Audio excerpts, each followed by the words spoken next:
Hi,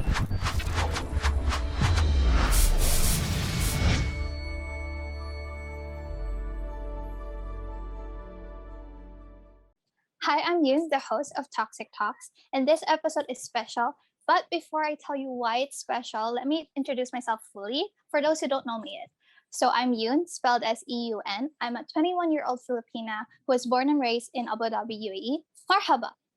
Now I am residing in the Philippines, and last year I actually started my YouTube channel called Eun Pedralvez, and that's where I started Toxic Talks series.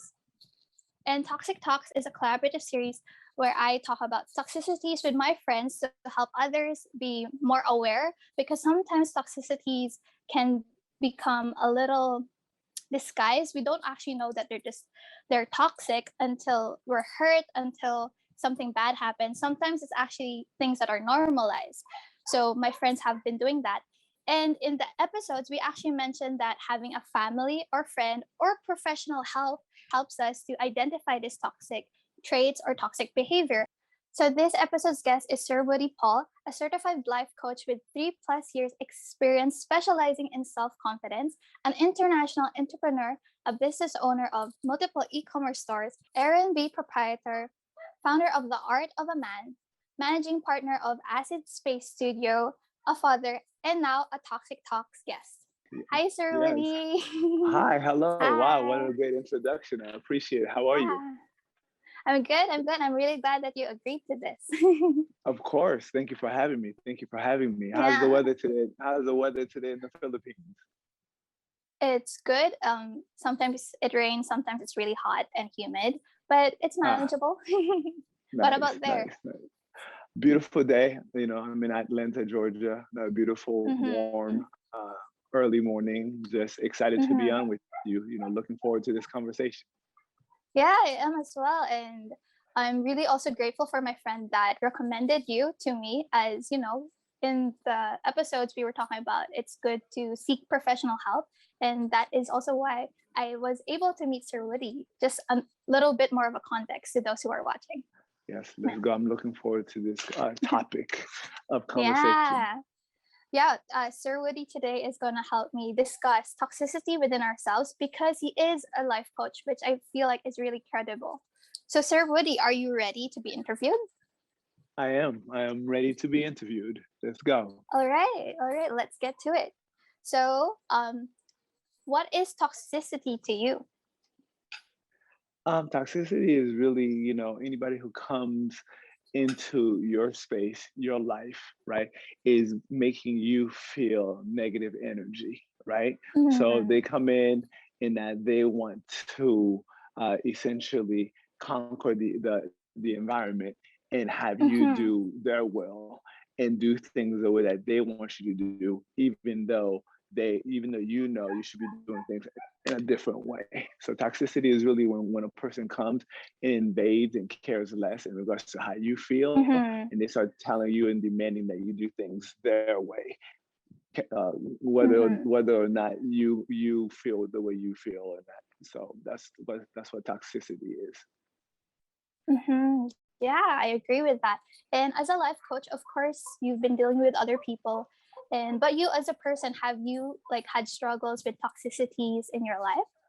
So I can recall a time when I was in junior high, obviously dealing with friends, friends Mm-hmm. trying to guide you and trying to Yeah. bully you, trying to make you go this direction, Mm-hmm. that direction. But even better, I recall when I was in junior high, when I was in elementary school. Now I was fairly new, probably like 2 years new to the US, and I was Mm-hmm. playing basketball. And this one kid came up to me and was basically bullying me to a certain extent. What's wrong with you? That's Mm-hmm. not how you play basketball. And then I just kind of looked at him like, well, first of all, I can barely understand what you're saying. First things first, right? Oh, Secondly, though, yeah. I could feel his energy. And I could feel just the toxicity coming out of his Mm-hmm. veins, just out of him, for no reason of my doing. And now, there was a young kid who was obviously in school with me, Mm-hmm. named Gino, right? I still remember Gino to this day. Shout out to Gino Tatter. I believe that's your last name, Gino. And Gino came up to the young kid and said, "Yo, leave him alone," and essentially Mm-hmm. resolve that. So it was really like probably one of my earliest experiences of others trying to come in and Mm-hmm. demand that I do things their way. So there's many different forms Yeah. of toxicity in which, people try to just basically come and just demand that you do things their way instead of really giving you the time to just grow and just build and become who you're going to be. So these are just a few examples. Obviously, we deal with that. Anytime you're dealing with another human being, for the most part, they will have their Mm-hmm. ways of communicating. And so at times you will run across those who just could care less how you feel. And they're just going to come and bring their Yeah. negative energy into the situation. Right. That's just an Mm-hmm. example. Wow. Well, at least from my what I'm hearing, you did get over it. Would you like say that those kind of experiences encourage you to become a life coach because you wanted to help others overcome these experiences that other people may have? Um, yeah, I mean, obviously, your experiences are lessons, right? So each experience is a lesson, right? Mm-hmm. As you get over them, you learn from them and you grow from them. That is if you choose to take it as a lesson, right? You can look at it in Mm-hmm. negative and then start you, or you can also become a toxic individual yourself, or you could be like, you know what? Mm-hmm. That's not how I want to be. I don't want to be like this kid or like that kid or like this.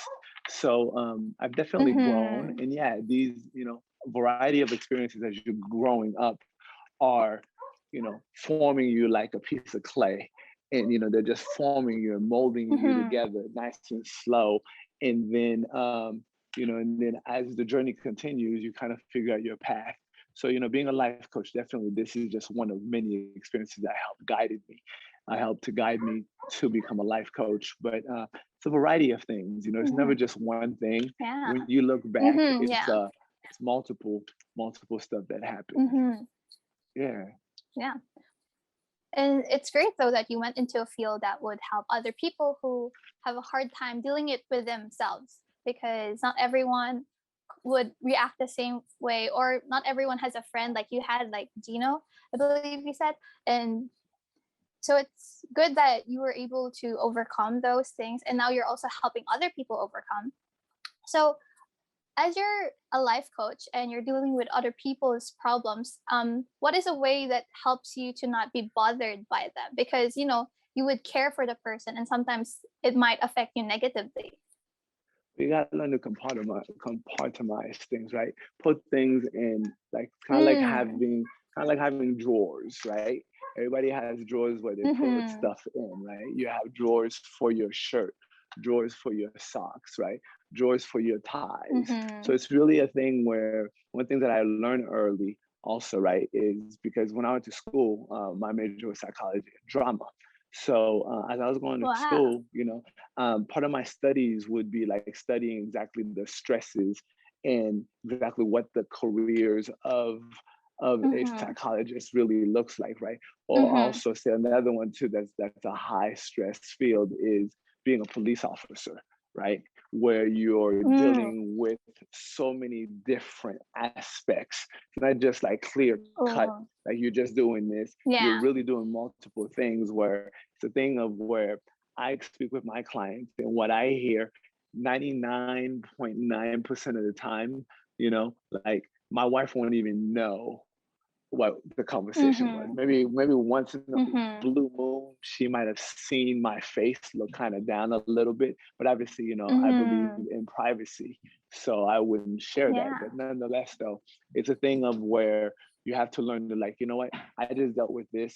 This is completely separate from my life or from whatever personal other things that's going on or my next client that's coming, and you just got to leave it there. But yet though, while you're leaving it there, I still have to figure out a way for my next session Mm-hmm. to be Yeah. prepared to go back into that drawer and open Mm-hmm. it up and go back in there. And then when I'm done, I just close it and I give my opinion and my advice and here's things to work on.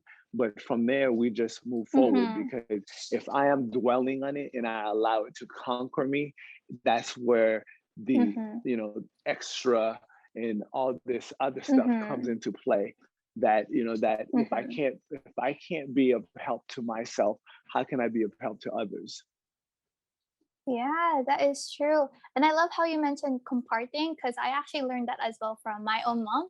And it's really great that you're sharing this because I don't think a lot of people get the concept of letting things be, like putting it here and then moving on to something. Some people think that you're just like, oh, you don't care about it anymore, but you're just like putting appropriate time that okay, I'll go back to it later on. That doesn't mean I don't care about it, but there are other things that I can do and move on, and you can go back to it, and Exactly. that's really great. So, guys, I did mention at the beginning that this is a special episode, and since he is a life coach, I wanted you guys to see what it would look like to work with one. And so we're gonna switch roles. He'll be the one asking the questions, and I'll be answering them. Yes, yes, yes. Let's go. So, are you ready? I'm All right. ready. All right, let's go. Let's go. Let's go. So, I know obviously this episode is based on toxicity, and let's talk a little bit about your experience, Mm-hmm. right? Because since you came from UAE, and please, Mm-hmm. for my audience, please, tell us a little bit about UAE Mm-hmm. and what it was like, and also what that transition has been like from there back to the Philippines. All right. So UAE is stands for United Arab Emirates, and I specifically lives in the capital, which is Abu Dhabi. Some people actually misunderstand that Dubai is the capital, but it's not. It's actually Abu Dhabi. So I grew up there for 20 years, and it's completely different. A very modern city, a very modern country compared to the Philippines, and I was there for 20 years. So I everything about me, my first time that I started walking, talking, my first interaction with people, it was always there. And I was exposed to different faces because it was a country that it wasn't my own. So I would see people, locals there, the Arabs there, and there was just a mix of different cultures. So that's what I'm used to. And then going to the Philippines where everyone's face is the same felt more foreign to me than being in an actual foreign country after 20 years. So it's actually been quite hard with the transition because I only moved last year of January. And right now, with the pandemic, it's kind of hard to adjust to a place that you can't actually explore Yes, because I'm yes. just stuck at home. So, yeah. So let's talk a little bit about that, right? So obviously, you grew up in Mm-hmm. UAE, and that's all you knew. Now you're back to the Mm-hmm. Philippines, where really it's your Mm-hmm. parents, and your grandparents, and where your forefathers come from. Okay, so Mm-hmm. talk to me in Yeah. regards to the transition and how people are welcoming you, or are helping you Mm-hmm. adjust, and what kind of different Mm-hmm. toxicities you've been probably dealing with this transition, which Mm-hmm. is a very, very extremely hard Uh, transition too. yeah, Filipinos themselves are actually very welcoming. We're known to be hospitable, and that's something that I did enjoy. But with that, they're actually so like kind of in your face with being so welcoming. So I would feel overwhelmed with how like certain boundaries that I have set for myself, they kind of just overstep them. Like their sense of familiarity, although I haven't seen them for years. Like I have like aunts and uncles or cousins who would be like, "Hey, how are you?" As if we're so close. And I get the gesture that they were really trying to be welcoming, but it was like they were pushing me to open up when I haven't actually talked to them like regularly or hang out with them. And so when I was put in that situation, I just felt so alienated because like to them, um, we're very family oriented. So to them, it felt weird if I were to like go away from family events or family gatherings just for like a little bit of me time. Like I would hear my mom saying, "Can you get out of your room for a bit? Just say hi, just say hello." And for Right, me, it took a lot to just say hi or to say hello. But I understand my mom was trying to help me adjust more, because like if I did prolong staying in my room, I would never get used to it because I would never go out. So I got that. But there were times she did help with like, okay, she wants to stay in her room, then fine. Like if she wants to come, then yeah. So that happened a little later on. But at the beginning, they were kind of forcing me to be so open to everyone that I wasn't even like aware existed in my life right, until like I came here. right, right, right. You need that time to kind of Mm-hmm. adjust, But yet though, like you said, she's thinking she's doing the best that she can to Mm-hmm. help you with adjusting. Obviously, it's her homeland, it's her family, and she just wants you to kind of get going with that. So I can completely understand that. Mm-hmm. Just to, myself, I was born in Haiti. So I came to the US when I was 9 years Mm-hmm. old. So I grew up here essentially since the time I was 9 to now. And in Haiti, we have this thing called, they call people who leave the country and travel overseas, they call it diaspora, which means essentially you are Haitian, Again, but what's that? you've left diaspora. That's Ah, the diaspora, okay. right? So essentially now when you Just come poet. back, Okay. yeah. So when they come back, they can, for the most part, they seem to know that you've obviously left and traveled. So for me, Mm-hmm. I'm alienated a little bit in regards to that because Mm-hmm. yes, I've left, but at the end of the day, I'm Haitian. I'm as Haitian as you are. There's no difference. There's no need to give me a different Mm. name. Yes, I've traveled, but that doesn't make me Yeah. any better or any worse than you. So at the end of the day, I see myself just as being Haitian. I know you mentioned that earlier, but Mm. in regards to, but okay, so how has the adjustment been? Like other than obviously you come back, everybody's in your face. Now that you've kind of settled in, because you've been there for how long Mm-hmm. now? How long have you been back to the Philippines About exactly a now? year and a half.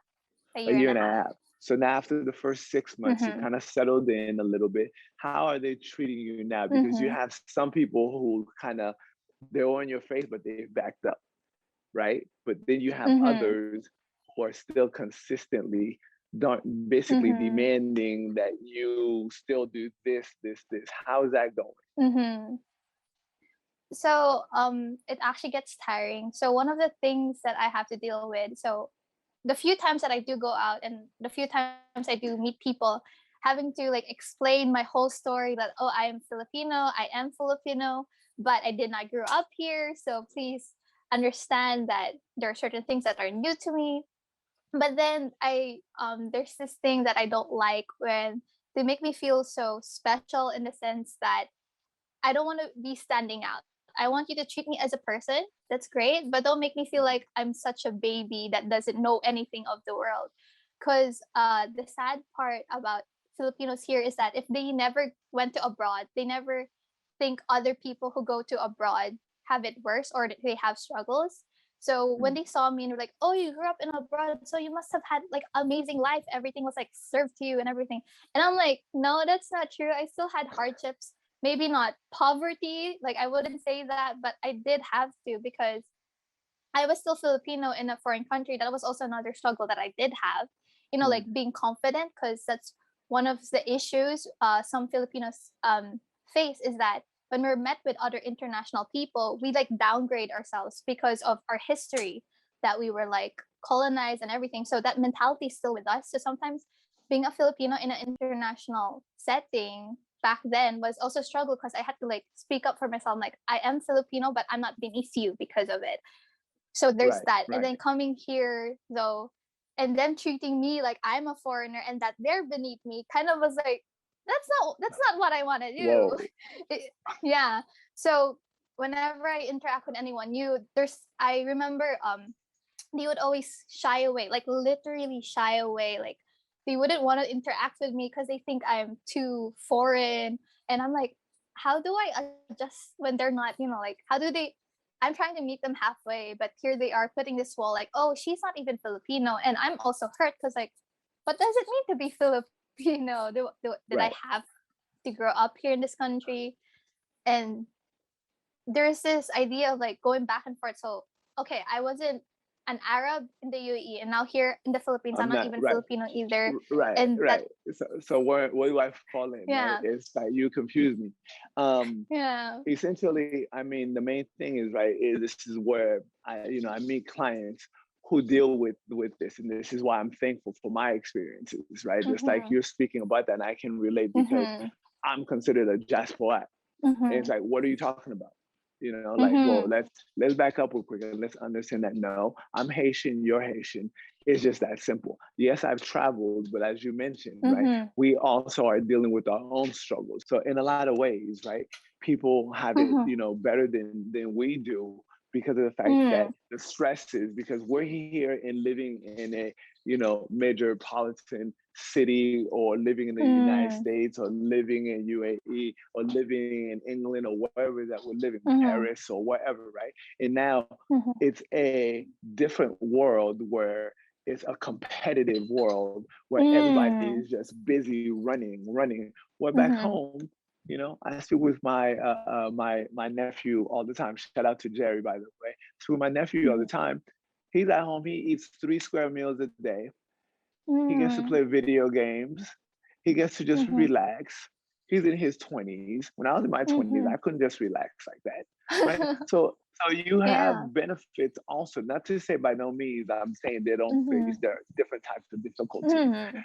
but nonetheless, though, it's not a thing of my life is necessarily better. Yes, I have different Mhm. opportunities than you do, but I'm Mhm. not a better person, individual than you are, Mm. because fortunately, we get so caught up in trying to attain and get this and get this and get this, that we Mhm. forget about the little things, right? Which is just family and our loved ones. In a lot of Yeah. ways, people in the Philippines too, you'll see they're way more happier in their little cocoon with their family, with Mm. having a laugh and spending the quality Yeah. time together, that we don't really get a chance to do because we're so busy running.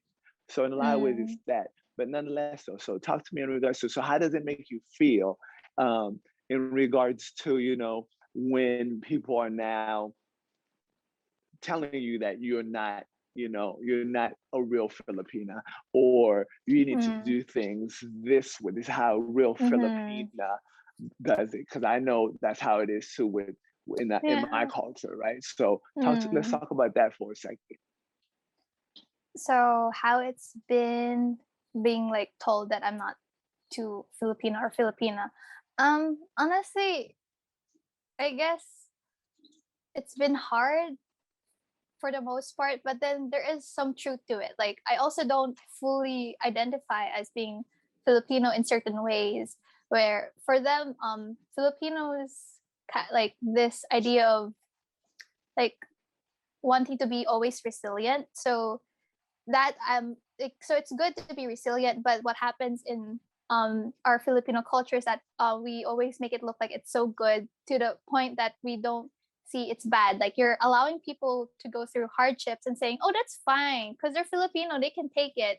And when a Filipino can't take it, they describe them as weak, describe them as someone that can't do anything. And being weak is not, it's not a problem, it's fine, like it's okay. But here, when you're weak, when you're crying, it's it's terrible. So one of the things they actually told me was that, oh, for you to be more Filipino, then you have to kind of let go that you grew up in the UAE. And when I heard that, I was like, you're asking me to erase like 20 years of my life Right. to just so you could say I'm more Filipino. And I remember a lot of my friends said that, Eunice, you will not survive if you do not like change yourself a little bit. And I was like, okay, change is good. I don't see it as a bad thing. But the extreme change of like totally just reinventing myself, I don't think that's good, in the sense that there are good parts of me that was made from the UE, from my experiences there. And I don't want to be ignorant and just forget all those things. Like, um, one of the things that I do appreciate in the UAE is like the attitude of being very clean.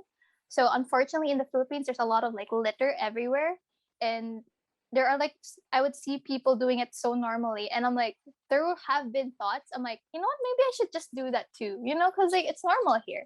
It's something like that. Maybe I'll be more Filipino like that, and I'm like, no, that the point of being like having the benefit of growing somewhere better is to bring that that good parts here to influence the people. So usually when they say I'm not too Filipino, I just like think of it, you know what, yeah, I have experiences and I want to share that with you. It's fine if Right. you don't think I'm Filipino for you, but personally for me, I am. That's how I would say. To them, they have their own opinion. So Right. I mean, there's not much you can do about that, but the main thing, though, right, mm-hmm. is how you're dealing with it, right? And I think, you mentioned in regards to, they are saying to you that you're not really 100% Filipino. And like you Mhm. said, in some instances, yes, it's true.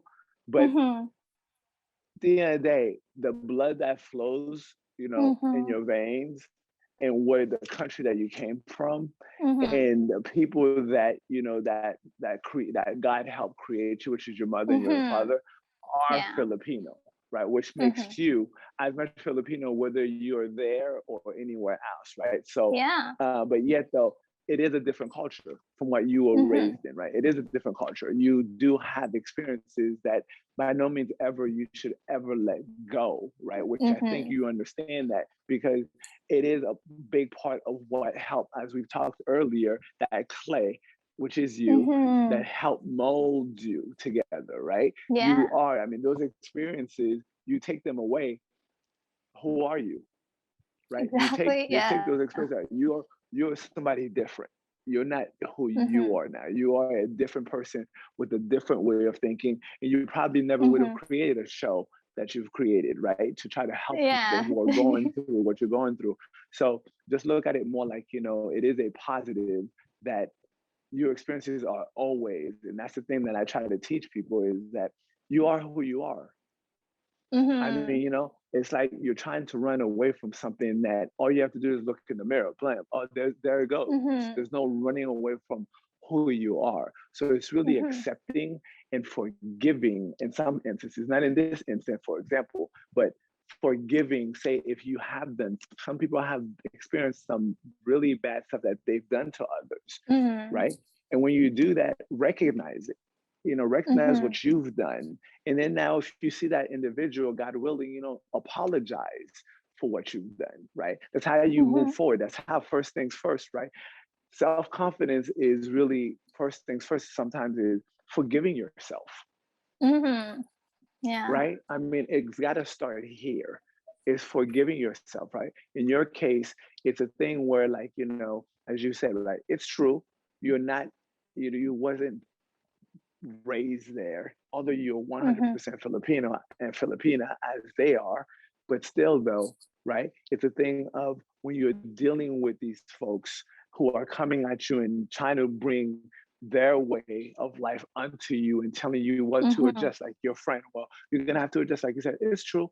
I am gonna have to adjust, but while I'm Mhm. adjusting, right, I must not forget where I've been and what I've Yeah. experienced, because that's what helped molded me to come here. Now I'm gonna add this twist to it, and I'm gonna Mhm. evolve and blossom into a beautiful, Filipina who's here now Mhm. trying to help other Philippine people grow. So that's definitely, the route that you're on, and you doing a show like this clearly, Mhm. sounds like, you don't need much help from me, you know. Mhm. Normally I would go a little bit deeper, but truth be told, time permitting, I think that, I appreciate you for sharing, and Mhm. just, and just what I would say to not just people in the Philippines, but anybody Mhm. who, because we are an international community where now we Mhm. are intertwined, where people are coming from different countries going here, and then now we are going back home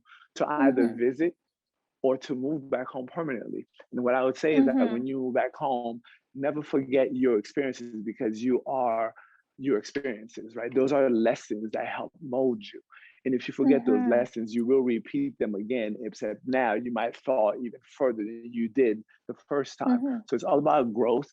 It's all about accepting. And first things first, it's about you now accepting yourself. You now Mhm. understanding, like, look, this is my journey. And it is what it is.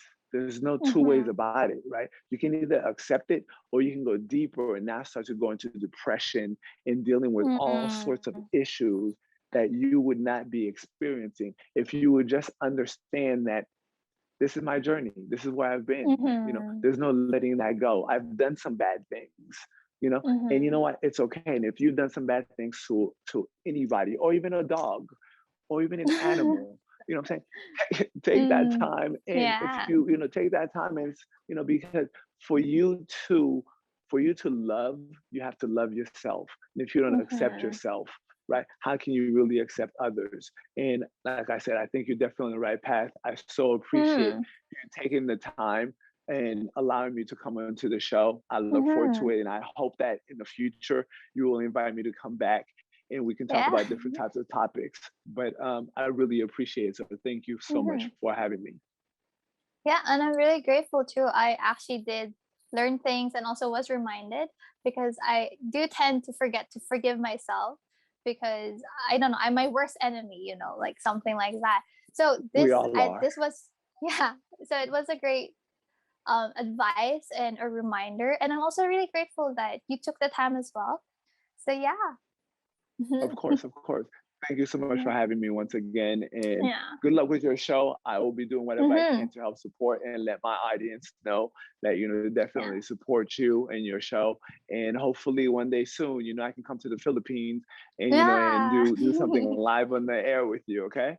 Yeah, that would be great. Yeah. So that was today's episode. So if you guys want to know more about Woody Paul, you can follow him in The Art of Man. And he shares a lot of advices and it's really great. So yeah, those will be linked in the description. No, thank you. Bye. Bye. Thank you.